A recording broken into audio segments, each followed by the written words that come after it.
Women deserve better. I am not, let me be clear. I am not, nor have I ever said that birth control should be banned. I've never advocated for that. I am asking for women to be given all of the information on the risks, the side effects, so that they can hear it and then decide in that doctor's appointment, okay, I still want it or I don't.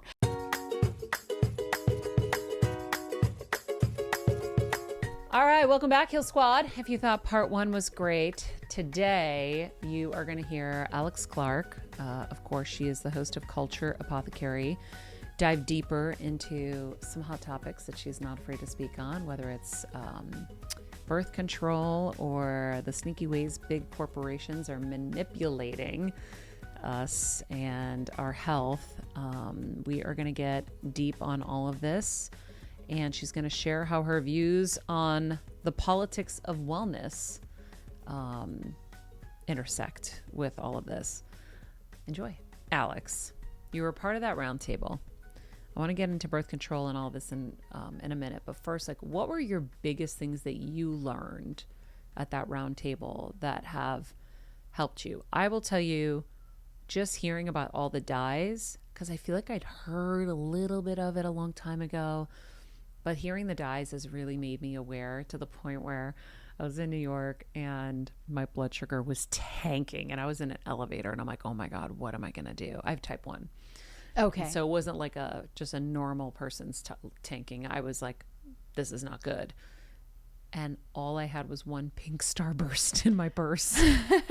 And I was like, I have to do it. Thank God it's not red, because the red's the worst. Yep. But Vonnie's episode really just opened my eyes so much to it where, unfortunately, some of these things are easy to carry around because they're little and they hold a lot of sugar. And so when you're someone like me, so I was like, okay, I have to figure out some better options. But that was something that stuck with me. What has stuck with you? Well, I did not know that the majority of the average American's brain is now coated in plastic. I didn't know because we're eating it. We're eating plastic. How? I mean, everything we're drinking out of, our drinking like our Starbucks water, coffee cups, right? Our Starbucks coffee cups, our styrofoam cups. The inside, when you melt those down, really, it's just plastic. Your aluminum cans, it's actually just plastic. When you are heating your leftovers in plastic Tupperware in the microwave and it's leaching into your food, you are eating the plastic. When you're using a plastic spatula on your non-stick cookware, even if they say it's non-toxic, which I think is BS, then you are eating the plastic. So wow, now that's just amazing. It's terrifying. This episode just ended and we just got so much. I mean, wow. Yeah, it's terrifying. And so kids, this is what they're growing up on. I'm throwing all my plastic spatulas. I know. And today. The thing is, we all do it, right? Like, obviously, I mean, there's times where that's just is what it is. But so much easier to navigate than the stainless steel. No, Maria, you have to get on the stainless steel. Oh, I'm going train. to. I have them, but I like the softness of the other things. Yeah. No, so. the non-stick cookware is one of the most toxic things that you have in your home. One of the most toxic. I would throw them out immediately. I don't care how much you paid. Wait, the pans? Yes. Wait. What? I thought you were just talking about the plastic spatulas. All of it. I mean, have stainless steel cookware that you're using, your spatulas, your pasta strainers, everything should be stainless steel. Your pots and pans also need to be stainless steel. They need to be cast iron, or the baking dishes that go in your stove, I would use glass. And that is all I would use. I would throw out everything else because they are filled with forever chemicals that you can never get rid of, microplastics leaching into your body, wreaking havoc on your body and your health. I mean, hello, let's just go back a little bit. The movie Dark Waters with Mark Ruffalo and Anne Hathaway. Mm-hmm. Did you ever see that? No. It's on Netflix currently. You need to watch it. It's an amazing movie. It is a real story about a lawyer named Robert Billet from Cincinnati, Ohio, who was a lawyer working for the chemical companies like DuPont. And his grandma had a neighbor way out in a rural area. And she was like, honey, I've got this neighbor. He's a farmer. His cows are all getting sick. Something's not right with his animals. I need you to come look. He's like, Grandma, why are you calling me? This lawyer is like, Grandma, why are you calling me? I'm a big shot lawyer for, these chemical companies. What do I have to do with any of this? She's like, just please. He needs a lawyer. He needs someone to come look. So he goes to this farm and and he sees, I mean, it's hundreds and hundreds and hundreds of dead cows. The cows, their teeth, everything's turning black. The people in this community that are living in this city, their teeth are turning black. The babies being born in this community are all being born deformed. Like there's something going on, and the farmer is saying the chemical companies are dumping stuff in our water. I don't know what it is. I need you to help me. I need you to fight for me because I'm going to lose my farm. I can't keep animals alive. And all these people in this community are getting cancer diagnoses. It's really scary what's going on. And so this lawyer is just like looking in the data. Was this based on a true story? Yes, the whole thing is a true story. Yeah, wow. Dark Waters, it's phenomenal. He looks into the data, and the chemical companies who were making nonstick pans, Teflon, were dumping it into, it was basically getting into the water supply in this community that they didn't care about. They were like, who cares about these people? Like, they don't matter. We're going to dump it here. Wait, they were dumping pans? Teflon. It was Teflon. The chemicals that make your nonstick pans, your raincoats, your flame retardant furniture, all of it, Teflon. Okay? And this was causing all of these problems in this community. It's a massive, massive lawsuit. Took tons and tons and tons of years, decades.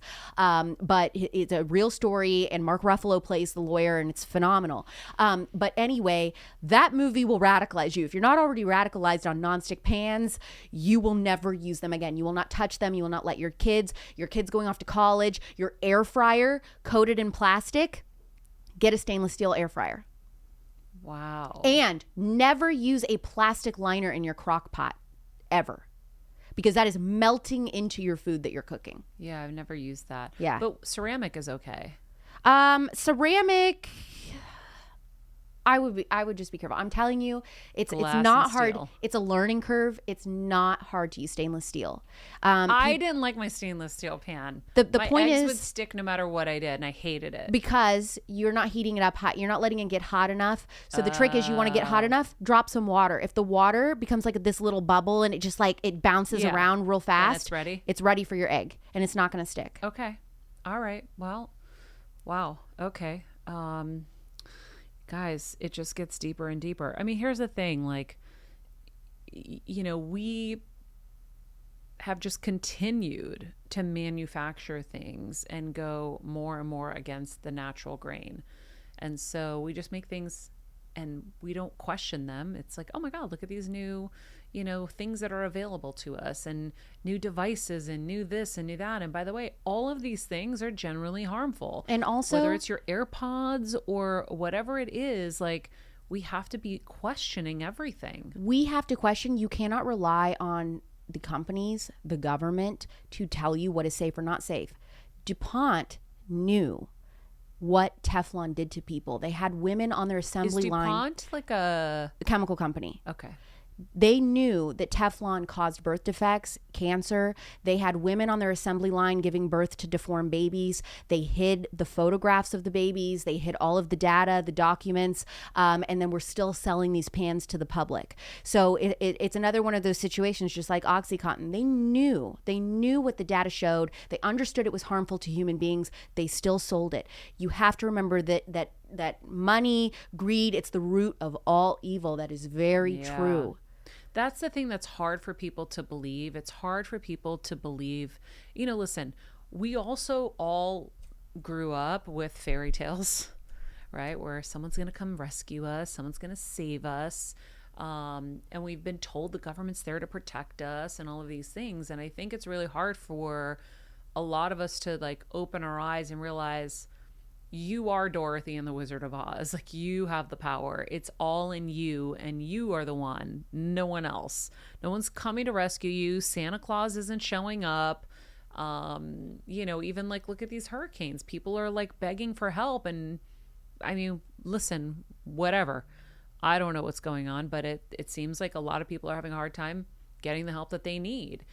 And then we're telling people, oh, just go online and fill out an application. We'll give you $750. You're like, wait, they don't even have fucking internet. What are we talking about? Yeah, it doesn't make sense, right? It's one of those things where it's like, does it add up? No. Okay. And then prove your residence. Oh, but you don't need voter ID in California to vote? Yeah. We just conveniently just kill that. And but okay, to get $750 measly when your whole life has just been, taken by a tornado, but Just go online and. But listen, but other countries can have billions of dollars, but you get 750, and you just need to be grateful for that.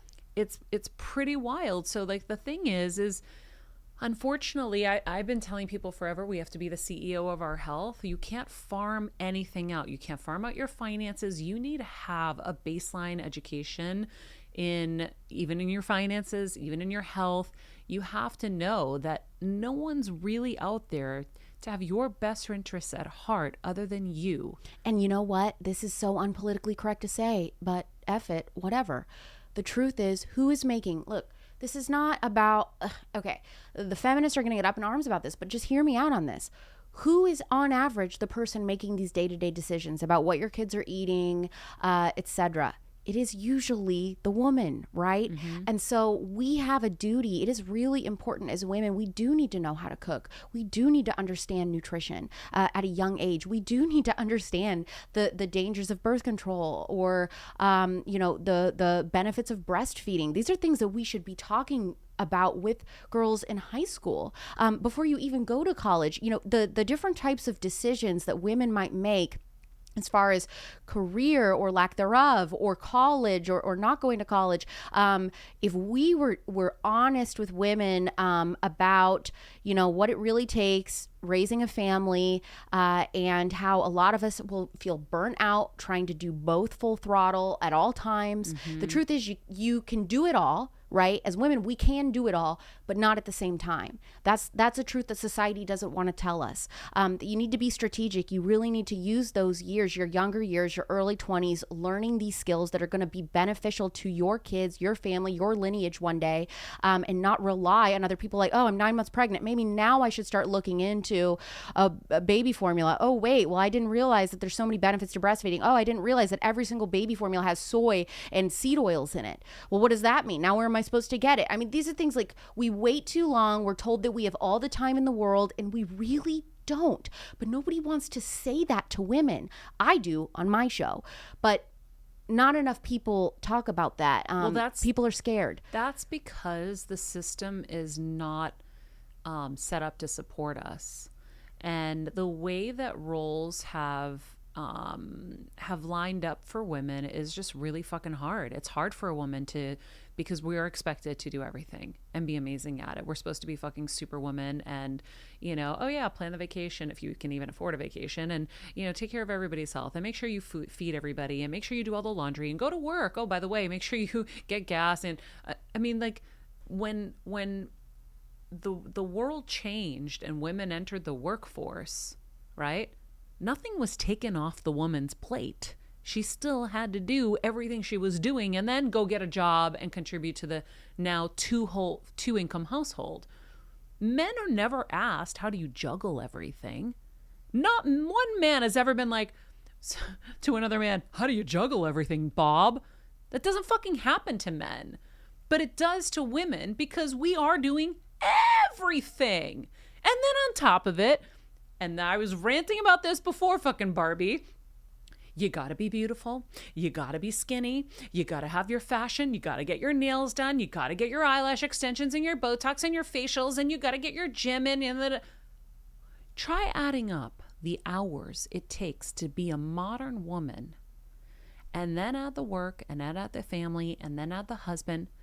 No wonder women are falling apart at the seams health-wise with autoimmune conditions and so much. It is so hard. So it boils down to this, and this is like, apparently now this is controversial to say. Men and women are different. Women are not biologically hardwired to work like men. Now, there are exceptions, there are seasons, there are different things, but I'm saying our bodies, our cycle, literally our menstrual cycle, how we have ebbs and flows. We have different times of the month where we handle stress better or worse than others. Where we're supposed to work out harder or less. Yes, yeah. Where we're more creative and less creative, where we want to stay in and we really do want to be home and hibernate versus be really social and out there. That leans itself to me, hear me out, that leans itself to me to say, the normal like office job 9 to 5 was never built for women. Like women, it's terrible on women's health. I'm not saying that there aren't some women that thrive in that. I'm not saying that women can't ever work. Obviously, I work. But what I'm saying is that like 9 to 5, climb the ladder, just like extremely brutal, stressful load. As women, we just handle it harder than men.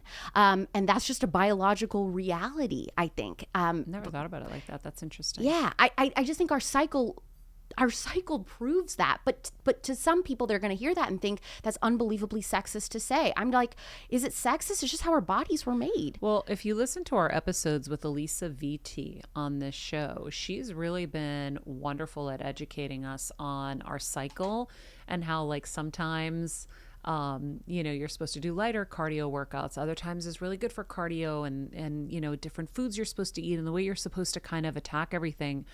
They don't teach you that in school, by the way, but we're teaching 5th graders that you can masturbate as many times as you want. And here's how. Have you seen that, by the way? Of course. Yeah. No, it's really happening. Guys, I watched this woman on Twitter and she was like, this is what they're teaching my 5th grader. And I go, why are we not teaching our 5th graders important stuff? So imagine if we taught 5th graders the 5th grade girls, the phases of your cycle, how to track it, that you could only get pregnant a handful of days out of a month, that you don't need birth control. You just need to understand your cycle and how to track your period. Yeah. What if we equipped girls with that information? Yeah, it'd be interesting, wouldn't it be? Why, knowing this about our bodies, how our period is really such a gift. It's really actually incredible. We've been told that it's such a curse and all this is why we need birth control, that it's too complicated for us to understand our cycles. Brainwashing. Yes.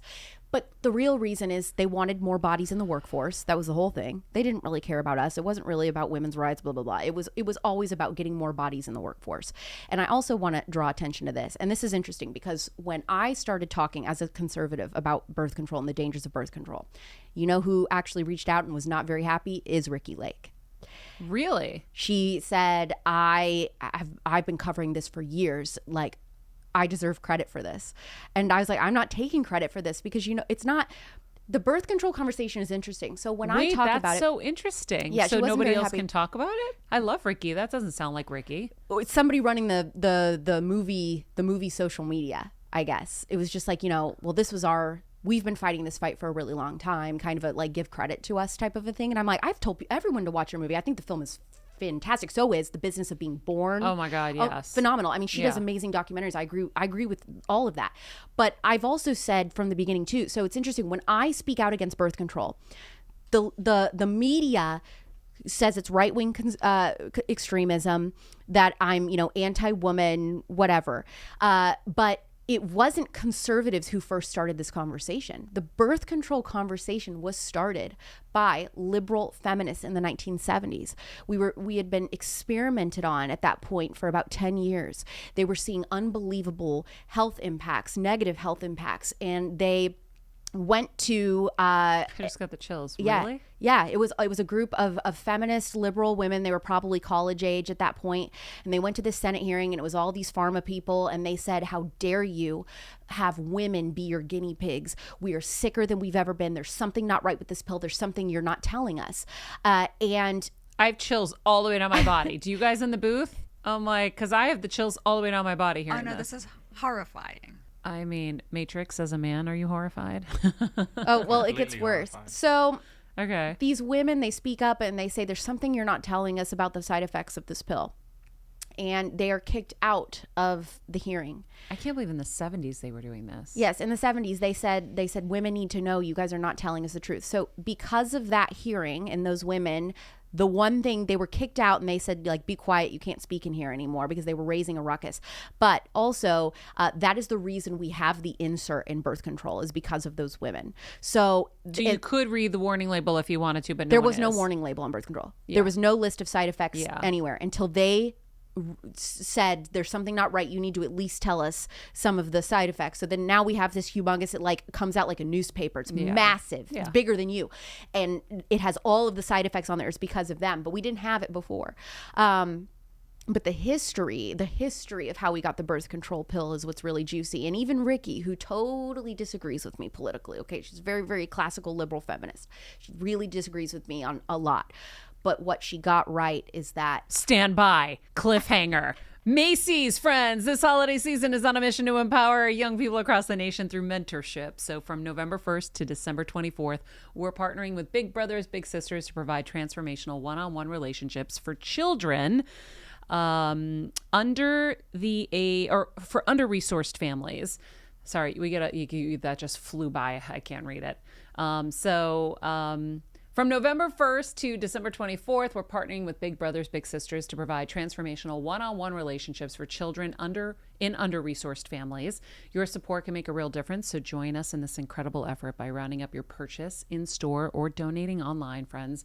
Every contribution helps provide caring adult mentors who inspire and guide these young individuals toward a brighter future. And you guys know we need that. Together we can create lasting change and uplift our communities. Let's make this holiday season about giving back, shop at Macy's, and help us empower the next generation. And Wonderful Pistachios, my obsession. I don't know, Alex, if you know much about Wonderful Pistachios. Have them every single flight, every single day. Do in my you? lunch at work, take it on set. That's literally my favorite snack. The best snack ever. Yeah. Healthy, delicious. Okay, so sweet chili is my favorite flavor. Do you have a favorite flavor? I'm original girl through and through. Okay. I love original. I love all of them, but sweet chili is my favorite. Perfect balance of spicy and sweet. Can't get enough. Whether you're on the go, relaxing, or home traveling like we do, need a booster in your workout, Wonderful Pistachios has you covered. They're the snack that gives you energy while keeping your taste buds happy. Head over to wonderfulpistachios.com. Discover your new favorite flavor. Drop me a message and let me know which ones you are loving. And you're welcome to your taste buds. Okay. Go. The one thing that Ricky got right, she got a lot right. But one thing I was surprised she included in the business of birth control is that Margaret Sanger is the creator of birth control. Do you know who Margaret Sanger is? No. She's the founder of Planned Parenthood. What? So hear me out on this. This is going to be really, really jarring. Wait, I have chills all the way down my body again. So Margaret Sanger was a known eugenicist. What's that? She only wanted white people on the planet. Okay. I've never heard that term ever in my life. Yes. Eugenicist? Yes. Okay. Margaret Sanger only wanted white people in the population. She thought, how can I get rid of black and brown people? One way was abortion. Again, founder of Planned Parenthood. Another way was birth control. Who is this person? And what years was she around in life? Evil woman. I mean, the birth control pill just came out in the 50s, 60s. So she's probably a product of like the 40s? I think a little earlier than that. Late 30s? She was older doing this. Okay. But when she was testing the birth control, and she worked with a couple other people, ironically, one of them, it was like a staunch Catholic person. It was very weird because they were anti-birth control. But they went to Puerto Rico because she thought, okay, they need to test this pill out, but where can we do this on people that won't matter? And so they experimented on Puerto Rican women. I think this was in her documentary. Yes, that's what I'm saying. It Matrix, not liking the Puerto Rican experiments. To my cousins, they were doing this to my people. Unbelievable. It really is unbelievable. But she did put that in her doc, right? I remember whether it was black or Latino, it didn't matter. Like that was, by the way, and this is why people don't trust the medical system in those communities. Well, exactly. And so it's very sad. And several women died. Several of them, basically they were just shredded from the inside out, what the pill did to them. The side effects were completely brutal in that first round of testing. So they finally decided, it's good enough. Let's bring it to the United States and start giving it to American women. After it had shredded them? Yep. And killed them? And killed them. Never changed the formula? I don't know about that. I'm sure there was some tweaks. Okay. But obviously it's still not good. Okay. And so Ricky does a way better job than me in explaining all this historical information. But they bring it to the United States. They give it to American women. They tell us how great this is going to make you equal to a man. You don't need a period. It's overrated. Even though that is one of the vital signs a woman needs in our bodies for us to be able to know if anything is going on hormonally. If your period is too heavy, if your period is too light, if your cramps are severe. These are all important things that women need to know to be like, hey, something isn't right. We need to go talk to our doctor, right? Yeah. But when you eliminate that on the pill, because you don't have a period on the pill, you have a withdrawal bleed, you are losing a key vital sign as a woman to know what's going on with you. Mm-hmm. That's why women get off the pill, because it masks all these symptoms. So women are like, I need the pill. It helped with my PCOS symptoms or whatever. Understand, it didn't cure your PCOS. It got rid of some of the symptoms. You were still left with those problems.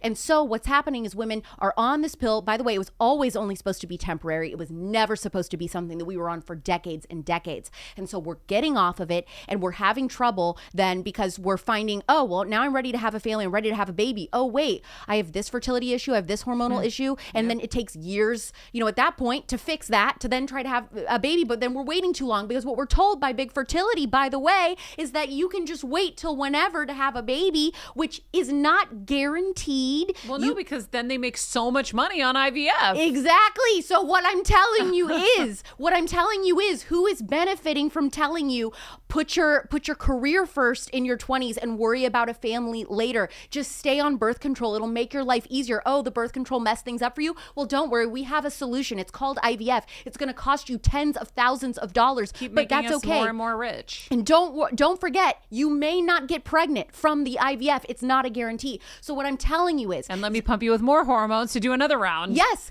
and not to mention the risk of breast cancer with that. Everything is increasing, and the risk of breast cancer going up with the birth control. The point is that women from the dawn of time, and whether you are liberal or conservative, the liberals started the conversation. The conservatives have joined it now. Is we're all saying women deserve better. Our kids deserve better. We are tired of being science experiments. We did not consent. We didn't consent to this. I didn't consent. I didn't give true informed consent when I was 15 in the doctor's office in a 10-minute wellness checkup when I was not told all of the side effects. I now know at 31 that I have Hashimoto's. I have an autoimmune disease. The years of the ultra processed food, being on birth control pill has completely destroyed my body. Now I'm dealing with this, which has its own, risks and complications and things I'm going to have to deal with for the rest of my life. So we were not told this information. Women deserve better. I am not, let me be clear. I am not, nor have I ever said that birth control should be banned. I've never advocated for that. I am asking for women to be given all of the information on the risks, the side effects, so that they can hear it and then decide in that doctor's appointment, okay, I still want it or I don't. I was also never told that the birth control pill completely alters the type of mate I would be attracted to. You are attracted to a different type of man on versus off the pill. So if you are dating right now, if you are engaged right now and you are on the pill, you better freaking get off, because you may not want to marry that man in a couple weeks.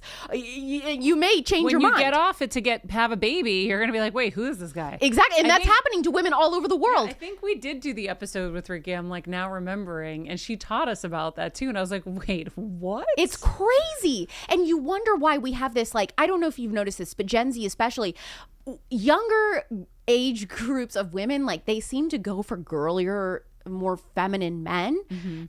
There's a reason. Birth control does that to your brain. You get off birth control, you want that manly man that's going to provide for you and chop wood and all those stupid, funny stereotypes and characteristics. That's a real thing. Women actually want that. We want to protect a provider. We don't want somebody that's got nail polish on. But that is what is happening to a woman's brain on birth control. So I tell young guys that I talk to on college campuses or whatever, I tell them, if your girlfriend is on birth control, break up with her. If she refuses to get off, break up with her. Because how do you know that she actually wants to be with you? How do you know that she's actually attracted to you? You don't. She doesn't. That's the truth. Wow. I remember Ricky blowing my mind with that information, to be honest. I think it's so crazy because, if we did the homework, and I'm just kind of doing something in my head right now, think about when birth control was introduced. Was it the 70s? I think it was the 60s and then the 70s. It might have been 50s, 60s, because by the early 70s is when they had the hearing. Yeah. Okay. So, and then if we think about the rise of infertility, I mean, it seems like it could really match up. And by the way, I don't know. But I think we have. I will say this: it's not only birth control. There's a myriad of factors. It's the plastics. Mm-hmm. It is the vaccine schedule exploding. And I'm not telling you do or don't vaccinate your child. But what I am going to tell you is that in the 80s, it was a handful. Now we're at over 70 on the childhood vaccine schedule. 70 total that a kid has to take? Yes. Before how old? Between 0 and 18. 70 shots. And I think some of them, the NIH benefiting from that. the I'm not National sure Institute on for Health. that. I think they make 70% of their budget, I read, just off of vaccines now. Am I correct, Natasha? Yeah. I feel like I read that somewhere. And the other thing is that, you know, a lot of these appointments, you're getting multiple shots at once. So parents don't understand that's like a cocktail. So they're like, my kid didn't get multiple shots at once, because they're thinking that every shot, you know, it's like 6 50 shots of them that at you're once. seeing it. No, it's like one needle, all of them mixed together. Yeah. And so I've had this one baby that I saw on Instagram or Twitter or something that had a horrible reaction from vaccinations, and a young girl, and they've been in my prayers every single night. For some reason, I can't find them again.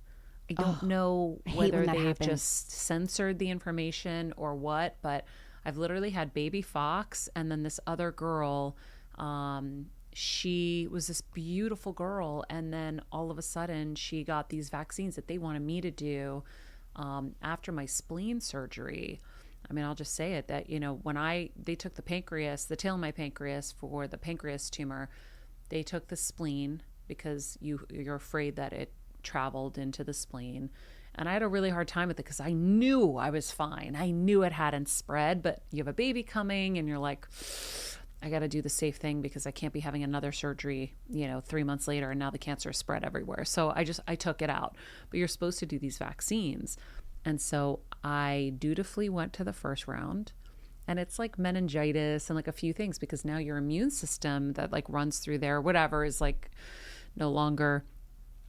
And so I was like, okay. And then when I went the second time, Alex, I'm in the office now. They went through all the trouble to go get them for me, because it was like some other pharmacy outside of the hospital. I had to spend a lot of money out of pocket on them.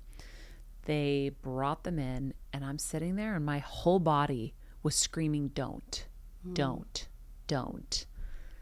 And I didn't do it. I was like, I can't do this. They were about to like jab me. I go like, no, I can't do it. And they're like, wait, you just spent so much money. We just did all this work together. I go, maybe I'll come back later. Right now, I can't do it. And I left. And I'm so grateful I left, because I saw a girl get one of them, and she was in her 20s and died. It was like soon after.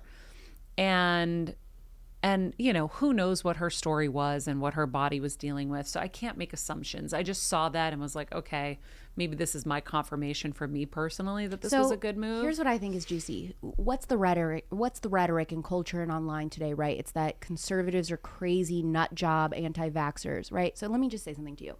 You've been in Hollywood for a long time. Mm-hmm. Was it conservatives who were anti-vaxxers, or was it Hollywood liberals? For a long time, historically, the people that are like, I'm not vaccinating my children. I think it was you're the right. crunchy liberals. Yeah, I think right. so. It was Jim Carrey going on Larry King Live, talking about what's going on with the childhood vaccine schedule exploding. With Jenny, yeah. That was not conservatives. But again, you have to ask yourself why if people that were traditionally more politically liberal held these values, these ideas, we're talking about these issues, and then all of a sudden the media is telling us, oh, this is wrong, this is evil, this is a crazy conservative talking point, don't listen to them. What's going on there? Yeah, why? You have to ask why. And so what my plea is, and this is what I talk about on Culture Apothecary with all of my guests, is that we're just asking you, I'm interested in the truth. Now let me tell you something, Maria. The truth doesn't matter anymore. The truth, sometimes it's going to be offensive to my audience who's also conservative. Sometimes the stuff that I talk about, they don't want to hear it either. Sometimes it's inconvenient for them. They were not happy. When I had Erica Comazar on to talk about the dangers of daycare and attachment on your children in the first 3 years of life. They did not want to hear that. That's probably my most controversial episode. It's just the effects on childhood attachment. Sometimes when we're looking for truth in those things, it's going to sting whether you're in the bubble or not. And so I'm just interested in getting that information out there. You do with it what you will, but I like being challenged. I like feeling a little bit offended. I like feeling my brain working to understand new things. I think it's important to hear ideas that, you know, maybe you don't always necessarily agree with. I don't agree 100% with every guest I have on my show, but I do interview people twice a week on anything having to do with health and wellness, whether that's physically, mentally, or spiritually. And sometimes as the host, I'm sitting there like, I don't know, I'm being challenged. But Yeah. I think that's the fun of it, is I'm going down this journey with my audience. Like I said in part one, is I wasn't always like into this. I'm learning. I just did this transition like 2.5 years ago or so. So I'm brand new at this, and I know a lot of my audience is too, and maybe you're listening and you're new and you've been learning things from Maria. So we're in this together and figuring it out as we go. But I think it is interesting, and I'm going to try to hurry up because I know you have you have a flight to catch. But I think what's interesting is the flip, right? Why have they changed? And most of the things that I'm studying is like, you just got to follow the money, because greed is really what runs this world, unfortunately, which is, why we are in the situation we're in. So you have to think like, who is being funded by all of this? Whose wallets are being padded?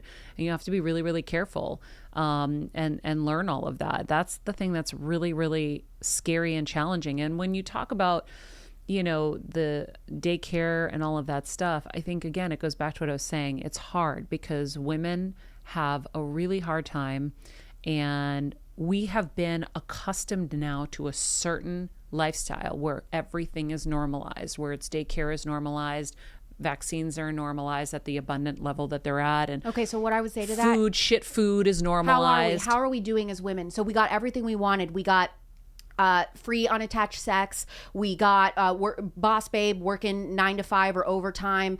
We put our kids in daycare. We got crap food. We got the vaccine schedule exploding. We're feeding the world with GMOs. How are we doing? We're less happy than we've ever been. We're sicker than we've ever been. We are on individually more medications, more prescription drugs than we've ever been. All of us, most Americans are on like 6-7 medications easy. And yet our healthcare costs in this country are skyrocketing. They're higher than ever. The thing that is pummeling our country right now, putting us into debt, is the healthcare costs. So we are more medicalized than we've ever been, but we're also the sickest. So my question is, we have let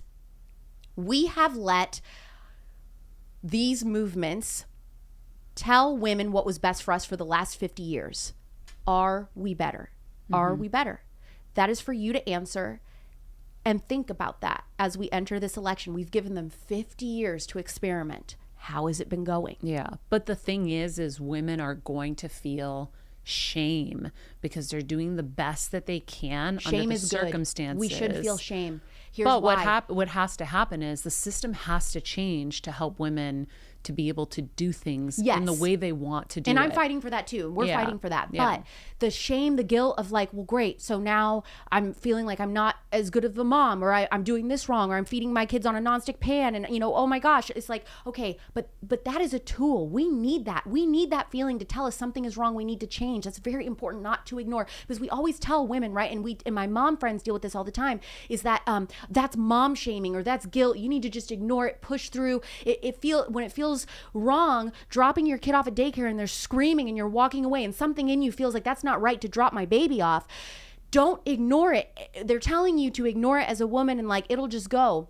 That is super important. That is your body telling you that something isn't right. Yeah. We need those feelings, and those feelings help us make the right decisions. Well, just like the health stuff you were talking about earlier, it's like we need to feel our bodies. We need to feel that period to know that we're on a normal cycle. And we need, even when we've had surgeries or whatever, my husband's like, no, like, we need to, the pain is guiding us. So like, yes, you're going to take painkillers in the beginning, but like after that, you need to know if something's going awry. If you're staying on them too long, you're not going to know if you have an infection because you're not going to feel it if you're doped up on so many painkillers. Or, I agree. We do need to feel some of these for the changes to happen.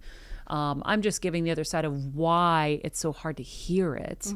Because it's the same thing with health. Like people feel shame when, their health, things happen. And it's like, no, we just now need to figure out what's a better way to do it.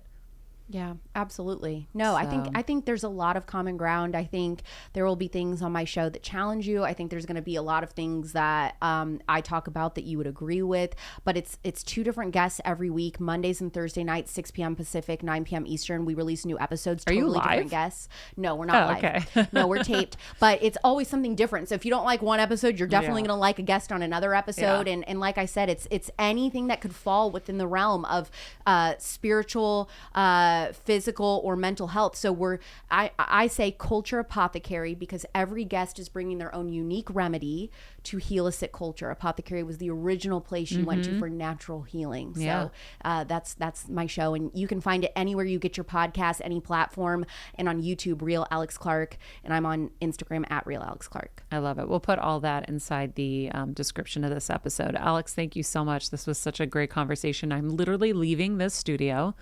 I am going into my kitchen.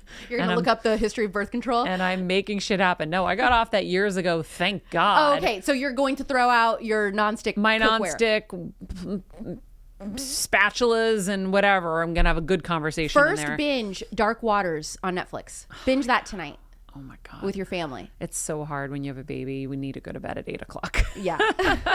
That's good too. That's good too. Sleep is good for sleep health. is essential for me right now, but I will see it. Is it more, you said it's a series? No, It's a movie. It's a movie with Mark Ruffalo and Anne Hathaway, and it's on Netflix right now. Oh, okay, great. I will get to that for sure. I have a flight coming up where I can probably download it and watch it on the plane. But thank you so much for being here and for sharing all this amazing information. And friends, you know what to do. Be nice people, make good choices, and be present.